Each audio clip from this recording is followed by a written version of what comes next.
ఖమ్మం జిల్లాతో పాటు రాష్ట్ర వ్యాప్తంగా కురిసినటువంటి భారీ వర్షాలు అంచనాకి అందనటువంటి అంశం ఇది. గత కొన్ని దశాబ్దాలుగా కూడా ఇప్పుడు ఏర్పడినటువంటి పరిస్థితుల్లో కుంభవృష్టి అని పాత రోజుల్లో చెప్తా ఉండేవాడు. అలా కంటిన్యూస్గా స్ట్రెయిట్ డౌన్ పోర్ ఉండటం వల్ల పెద్ద ఎత్తున జరిగినటువంటి ఈ ఉపద్రవంతో ఖమ్మం జిల్లాతో పాటు రాష్ట్ర వ్యాప్తంగా అక్కడక్కడ కొన్ని ప్రమాదకరమైనటువంటి పరిస్థితులు ఏర్పడినాయి. అయితే కొన్ని దశాబ్దాలు కంటే ముందు ఎప్పుడో పడ్డటువంటి ఇటువంటి విషయాల్ని కూడా గమనంలో తీసుకొని ఈనాటి ప్రభుత్వం ముందుగానే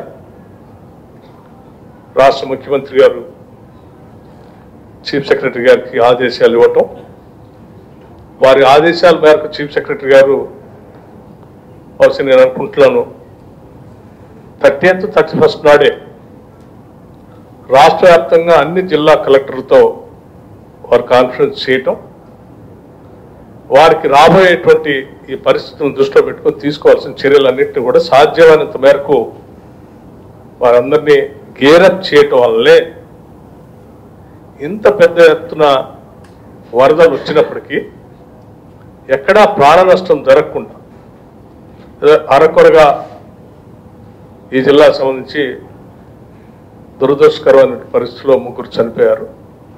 కానీ జరిగినటువంటి ఈ వరదలు చూస్తూ ఉంటే చాలా పెద్ద ఎత్తున నివారణ, ప్రాణ నష్టం జరగకుండా రాష్ట్ర ప్రభుత్వ యంత్రాంగం అంతా కూడా అప్రమత్తమై కాపాడగలిగారు. కాబట్టే ఈరోజు రాష్ట్రం మనం జాగ్రత్తగా కాపాడుకోగలిగాం.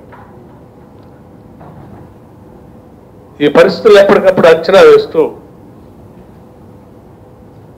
హైదరాబాద్ నగరంలో ముఖ్యమంత్రి గారు అందరికీ, జిల్లా మంత్రులందరికీ సమాచారం ఇస్తూ ఎక్కడ వాళ్ళు అక్కడ క్షేత్రస్థాయిలో ఏ కార్యకలాపాలు చేయాలి, ఏ రకంగా రెస్క్యూ కార్యక్రమాలు చేపట్టాలని మంత్రులకి సంప్రదిస్తూ వారికి సలహాలు సూచనలు చేస్తూనే అధికారులు కూడా అవసరం అయినట్టుగా అవసరమైతే రాష్ట్ర స్థాయి నుంచి కూడా అధికారులు పంపించి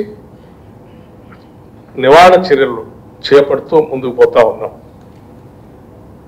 ఒకసారి మనం ఖమ్మం జిల్లాను చూస్తేనే మున్నేరు నది సంబంధించి అలా బ్రిడ్జి పై నిలబడితే నాకు తెలిసి తెలిసినంత వరకు నేను ఇప్పుడు చూడలేదు అంత పెద్ద వరదని.